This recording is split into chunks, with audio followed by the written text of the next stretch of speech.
बोली बोली सरस्वती मैया की।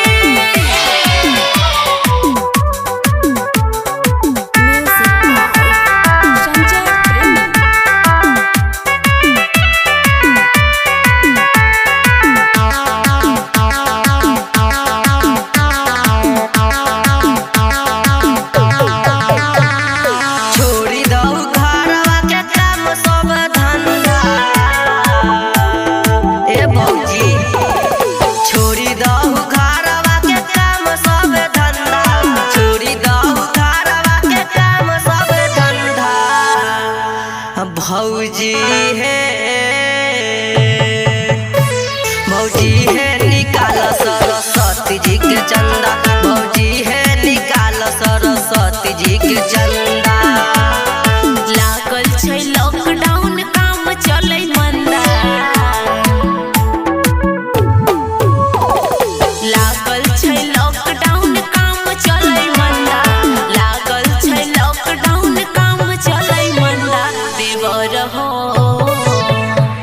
देवर हो कैसे दिए पूजा के चंदा, देवर हो कैसे दिए पूजा के चंदा।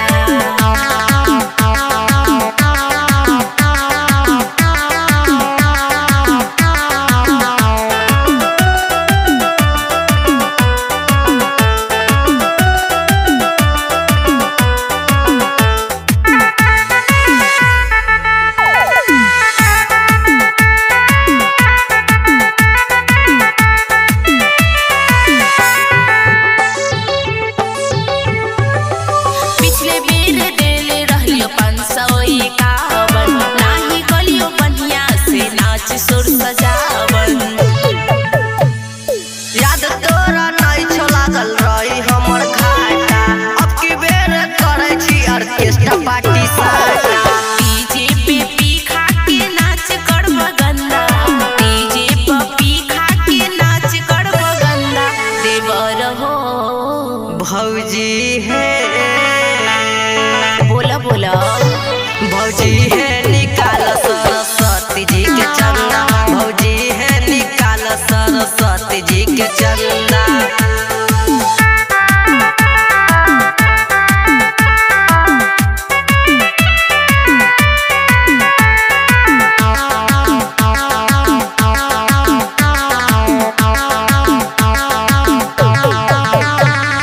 करे छहु जब तू इतना तो जीत हो, काटिला न 251 की रसीद हो।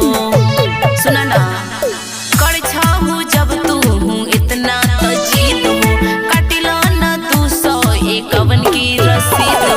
कैल छियै महंगा पंडाल वाला मूर्ति, कैल छियै महंगा वाला पंडाल मूर्ति। भौजी है का बोला ना, भौजी है निकाल सरस्वती जी के चंदा, देवर हो कैसे दियो